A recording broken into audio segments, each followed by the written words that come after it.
Bonjour à tous et bienvenue dans cette vidéo de présentation de mon compte titre ordinaire. Donc voilà, c'est un compte titre que j'ai ouvert dernièrement en avril 2022. Donc je pense que ça peut toujours être intéressant de montrer les performances qu'on a en portefeuille.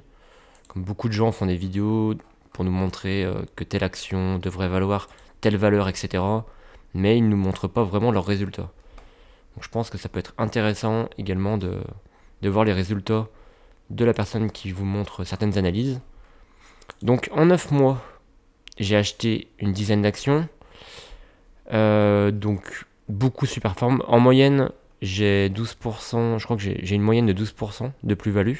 Donc c'est excellent par rapport à un S&P 500 qui fait... En moyenne, je pense qu'il a dû faire moins 25% sur la même période. Donc j'ai mis à peu près 8500 euros, il me semble. 8500, 9000 euros. Et je suis à 1200 euros de plus-value. Donc j'ai caché les noms des différentes entreprises pour ne pas donner d'indices et pour ne pas donner de conseils en investissement. Pour pas que certaines personnes puissent les copier bêtement sans les analyser. Donc une première entreprise que j'ai achetée il y a 1 mois et demi qui superforme à plus 27%. Celle-ci que j'ai achetée il y a une semaine pour avoir une certaine diversification dans les activités de semi-conducteurs. Donc qui a voilà, plus 5%, c'est très bien. Celle-ci c'est ma pépite qui a plus 44%. Donc une action que que très peu de personnes connaissent. Et je suis très content, voilà. Malheureusement, je suis très content, mais malheureusement, j'ai pas alloué une assez grosse somme, je pense, de mon portefeuille. Ensuite, moins 7% pour cette valeur, mais j'ai très peu d'actions, donc voilà. Et même c'est une action que je veux garder sur le long terme. C'est une action qui a perdu 50% de sa valeur en un an, seulement dû à la macroéconomie et à son activité. Mais ça reste un leader dans son domaine. Donc très content d'avoir un portefeuille, surtout à ce prix. Je pense que je renforcerai à l'avenir. Ensuite, une action qui reste très sous-valorisée. Une action que je vais renforcer également. À plus 2%, mais elle mériterait bien plus.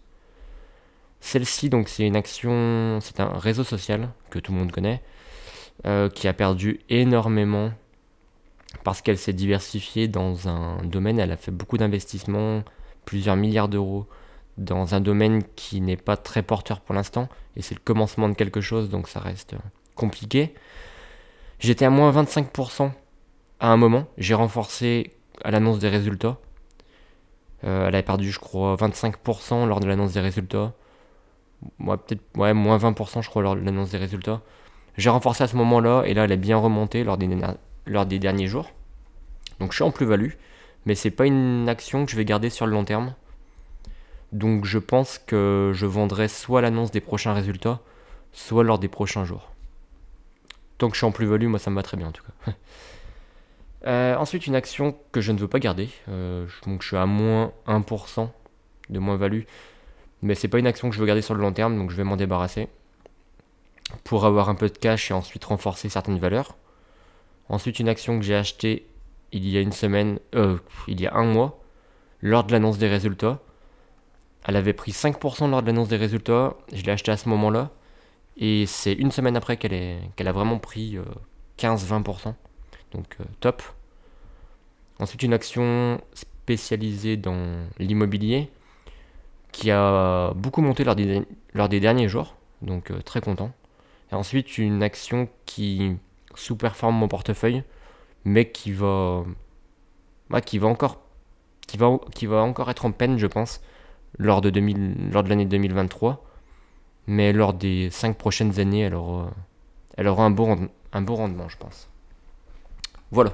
Donc c'était tout pour mon CTO. Je vous montrerai ensuite, dans une prochaine vidéo, la présentation de mon PEA, pour lequel j'ai alloué 22 000 euros, il me semble, 23 000 euros. Mais qui est à moins 2% de moins-value. Parce que, en fait, c'est lorsque j'ai commencé en bourse, j'avais acheté des valeurs de qualité médiocre. Et voilà, j'y connaissais absolument rien. J'avais acheté des valeurs qui me paraissaient sous-valorisées, mais non, qui étaient vraiment des valeurs de merde. Mais voilà. Donc voilà, je vous montrerai plus précisément ça lors d'une prochaine vidéo.